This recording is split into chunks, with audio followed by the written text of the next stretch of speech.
ये सूर्य नमस्कार किया जाता है। जलधारा प्रिय शंकर, भगवान शिव को जल की धारा प्रिय से भगवान शिवलिंग के ऊपर जलरी लगी है, देखिए बूंद जलधारा गिरी है। अलंकार प्रियो विष्णु, भगवान विष्णु को सजना सवरना अच्छा लगता है, इसलिए आप बांके बिहारी जी के मंदिर में चले जाओ, वृंदावन, बद्रीनाथ, कभी आप गए हो उत्तराखंड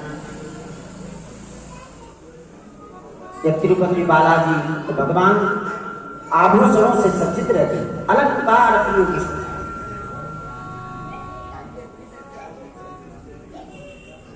तो गोकर्ण जी ने सूर्य भगवान की उपासना की, सूर्य भगवान ने दर्शन दिए।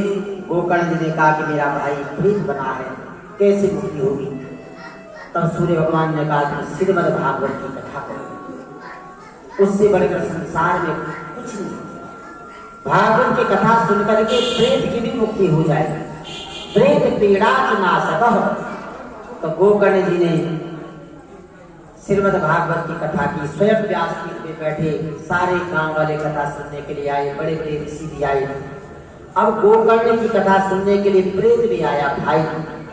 तो संसारिक लोगों के बीच में तो बैठ नहीं सकता। व्यास गद्दी के बगल में एक बांस बना था 7 गांठ का, जो प्रेत भागवत होती है, पितृ भागवत, उसमें 7 गांठ का बांस गाड़ा जाता है। उस बांस के अंदर धुंधकारी बैठ गया।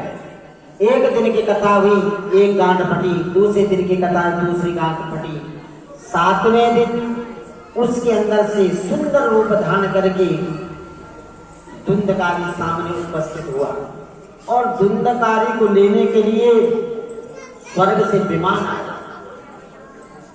उस विमान में बैठ करके धुंधकारी स्वर्ग गया। और भी जो श्रोता थे गांव वाले, उन्होंने प्रश्न किया गोकर्ण जी से कि कथा तो सबने सुनी, सबको लेने के लिए विमान क्यों नहीं आया? तो मनसा वाचा च कर्मणा, अगर दीपक में घी भी अगर अच्छा है, रुई भी आपने अच्छी बना रखी है, तो माचिस लगाते ही दीपक जलता है, बहुत देर तक जलता है। दीपक भी साफ सुथरा होना चाहिए, बाती भी साफ सुथरी होनी चाहिए, तब जब दीपक जलता है। ऐसे ही कथा में मन जिस भक्त का शुद्ध हो, पवित्र हो, और उसमें भगवान श्री कृष्ण के नाम की लो जल रही हो, भगवान का स्मरण हो रहा हो, ज्योति स्वरूप भगवान है, अंत में उसी को बड़ी कृपा होती है। उसी को लेने के लिए भगवान के पार्षद भी आते हैं। कथा सबने सुनी।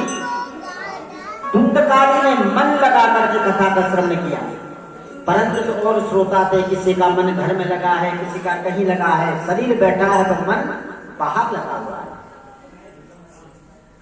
तो गोकर्ण जी ने उसके बाद अगले साल सारे गांव वालों को दोबारा भागवत की कथा सुनाई। सारे गांव वालों ने मन लगा करके कथा का श्रवण कथा सुनी और अंत में सबको लेने के लिए स्वर्ग से विमान आया। ऐसे भागवत जी में लिखा है। बोल श्रीमद् भागवत की जय।